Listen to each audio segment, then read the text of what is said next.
Assalamualaikum warahmatullahi wabarakatuh. Perkenalkan, nama saya Balkis Aulia Rahma dengan NIM 14012014047, berasal dari Departemen Budidaya Perairan, Fakultas Perikanan dan Ilmu Kelautan, IPB University.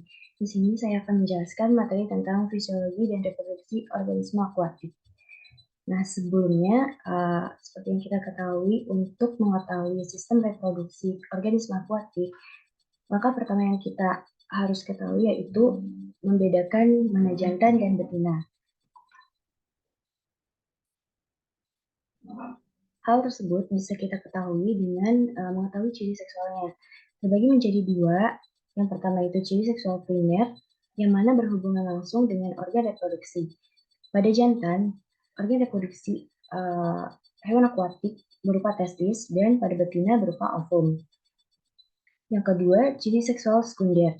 Terbagi menjadi dua, yaitu berdasarkan morfologi atau dimorfisme dan berdasarkan warna, dikrotisme. Berikut contoh ciri seksual primer pada ikan lele. Alat kelamin betina mempunyai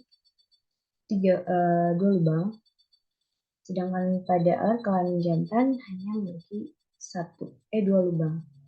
Yang betina memiliki 3 lubang dan yang jantan memiliki 2 lubang.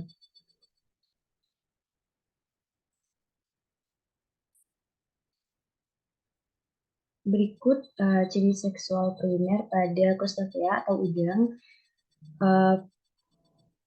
Organ reproduksi jantan pada Crustacea terletak pada pasang kaki pertama atau yang disebut petasma, dan pada betina berada pada pasang kaki kelima atau terakhir yang disebut calicum.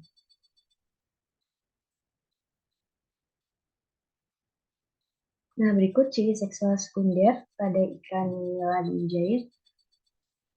Terlihat pada ujung siripnya yang berbeda warna.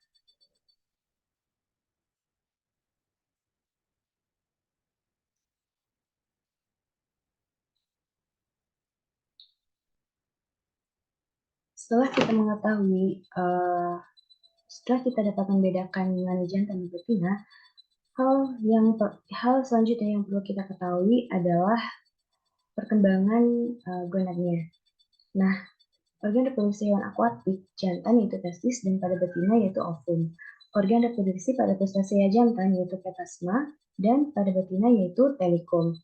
Nah, gonad ikan biasanya dapat dilihat dengan pembedahan.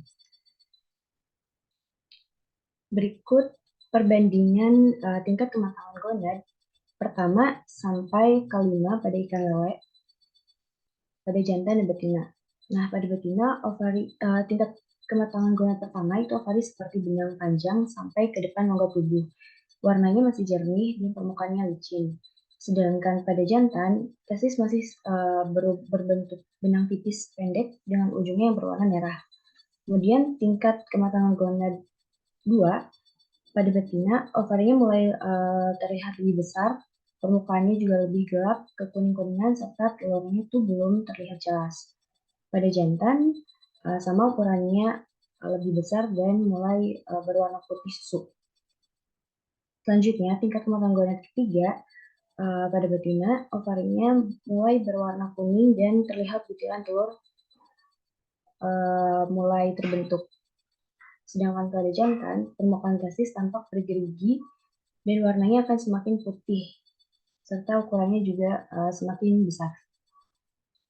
Nah, selanjutnya pada tingkat kematangan gonad keempat, pada betina ovari semakin besar, telur berwarna kuning, butir minyak dapat dipisahkan, sedangkan pada jantan, seperti pada tingkat kedua, tetapi lebih tampak lebih jelas. Kemudian tingkat kematangan gonad kelima, organ mulai berkerut, dinding tebal, butir telur sisa terdapat di dekat pelepasannya. Dan pada jantan, testis bagian belakang mulai mengempis dan di bagian dekat pelepasan masih berisi. Berikut tingkat kematangan gonad pada udang atau Crustacea bisa dilihat pada tingkat kematangan gonad 1 dan keempat hampir sama, kedua, ketiga, dan seterusnya bisa dilihat dari warna em,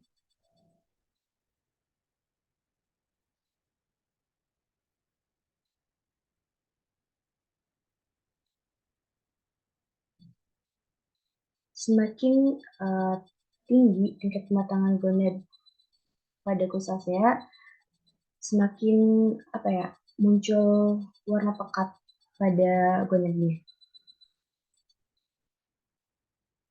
Nah, selanjutnya setelah kita mengetahui tingkat kematangan gonad, eh, pentingnya untuk mengetahui diameter telur dan fekunditas. Nah, fekunditas itu sendiri merupakan jumlah telur atau calon anakan dalam ovarium sesaat sebelum pemijahan. Nah, faktor yang mempengaruhi fekunditas yaitu pakan, panjang, dan bobot ikan. Nah, proses pembentukan telur, kuning telur pada ikan disebut phytogenesis. Faktor yang mempengaruhinya itu yang pertama lingkungan, kualitas airnya cukup baik, kemudian tidak tercemar bahan kimia. Terus yang kedua adalah nutrisi, bagaimana pakan yang cukup untuk sebagai sumber energinya. Dan yang terakhir adalah hormon. Nah, di sini ada dua hormon yang berperan dalam pembentukan phytogenesis. Yang pertama yaitu follicle stimulating hormone atau FSH dan luteinizing hormone atau LH yang berperan dalam maturasi. Nah, ini adalah gambaran diameter telur per tingkat kematangan gonadnya. Bisa dilihat bahwa semakin bertambahnya tingkat kematangan gonad, ukuran diameter telurnya juga semakin bertambah. Ya, selanjutnya hubungan diameter telur dan fekunditas itu berbanding terbalik. Mengapa? Semakin besar ukuran diameter telur itu, maka fekunditasnya bakal sedikit. Sebaliknya, semakin kecil ukuran diameter telur, maka fekunditas telur juga semakin banyak.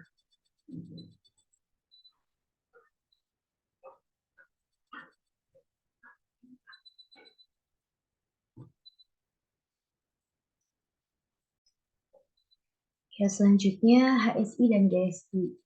Nah, tingkat kematangan gonad dapat diketahui dengan indeks kematangan gonad atau GSI. Nah, proses kematangan gonad berhubungan dengan organ hati. Nah, perbedaan antara HSI dan GSI, HSI itu Hepatosomatic Index atau merupakan perbandingan bobot hati dengan bobot tubuh. Sedangkan GSI, Gonadoscopic Index, merupakan perbandingan berat gonad dengan bobot tubuh total. Nah, berikut adalah diagram alur pembentukan phytogenesis, di mana yang pertama itu sinyal lingkungan masuk ke otak atau hipotalamus, kemudian memproduksi hormon GnRH, lalu masuk ke kelenjar pituitari, dan dilanjutkan ke organ hati untuk memproduksi hormon FSH dan LSH, kemudian uh, masuk ke sel TK dan sel granulosa sehingga terbentuklah perkembangan oasit atau maturasi. Induksi hormonal. Pemijahan buatan maupun semi buatan merupakan suatu upaya penyediaan benih secara kontinu dengan pemberian hormon pada pakan. Induksi hormonal ini bisa disebut upaya untuk mempercepat suatu hewan akuatik untuk berkembang biak. Pemberian hormon bertujuan mempercepat kematangan gonad. Nah, salah satu jenis hormon yang diberikan yaitu opaprin dan hipofisa. Hormon hipofisa yang berasal dari kelenjar hipofisa ikan berperan merangsang opaprin sehingga dapat mempercepat maturasi. Untuk pemberian atau penyuntikan hormon itu dilakukan di bagian punggung ikan. Dilakukan penyuntikan dengan cara miring.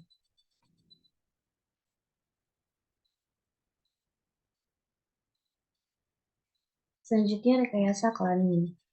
Jenis kelamin menentukan cepat lambatnya pertumbuhan suatu spesies tertentu. Contohnya pada ikan lele, jantan lebih cepat pertumbuhannya dibandingkan ikan betina.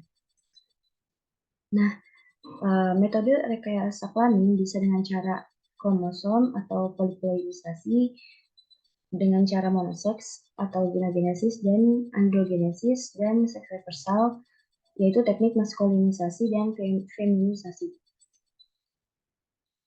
Metode seks reversal bisa dengan cara oral atau penambahan pada pakan, kemudian perendaman, dan juga penyuntikan. Nah, rekayasa kelamin ini dilakukan dengan pemberian hormon. Misalnya pada feminisasi, hormon yang dibutuhkan adalah estrogen. Di antaranya estradiol 17 sebagai hormon utamanya, kemudian estrogen, etinil, estradiol. Dan pada maskulinisasi atau androgen, hormon yang dibutuhkannya itu 17 metil testosteron, 19 norepinil testosteron, dan 11 testosteron. Selanjutnya biosai. Nah, biosai ini merupakan suatu teknik untuk mengetahui tingkat toksisitas suatu senyawa serta mengetahui kemampuan suatu senyawa dalam menghambat maupun memberikan perubahan tertentu. Seperti yang sebelumnya, yaitu induksi hormon, rekayasa kelamin, bagaimana si teknik biosai ini berpengaruh ke perubahan kelamin pada suatu ikan. Di sini ada teknik ELISA, yang mana suatu teknik biokimia yang digunakan untuk mendeteksi adanya antibodi atau antigen pada suatu sampel. Nah, terbagi menjadi 4, yaitu secara langsung atau direct, secara tak langsung atau indirect, sandwich, dan kompetitif. Nah, berikut adalah teknik ELISA. Perbedaan antara direct ELISA, indirect ELISA, sandwich ELISA, dan kompetitif ELISA. Di sini perbedaan yang sangat mencolok adalah ada di metode kompetitif ELISA, yang mana di sini ada penambahan inhibitor antigen. Selanjutnya adalah preservasi gonad, yaitu teknik pengawetan sperma dan telur pada ikan dengan tujuan untuk penyimpanan. Nah, metodenya itu sendiri, tujuannya itu sendiri, yaitu yang pertama intensifikasi produk benih, kemudian menghindari gamet over evening atau lewat matang, kemudian dapat menggantikan biaya pemeliharaan induk karena spermanya ini bisa disimpan dan bisa dan si induknya ini bisa waktu pemeliharaannya itu nggak terlalu lama gitu karena si spermanya udah bisa diawetkan. Kemudian memudahkan pemindahan sel sperma dan memungkinkan pemijahan pada saat pemetaan bulan yang berbeda antara jantan dan betina.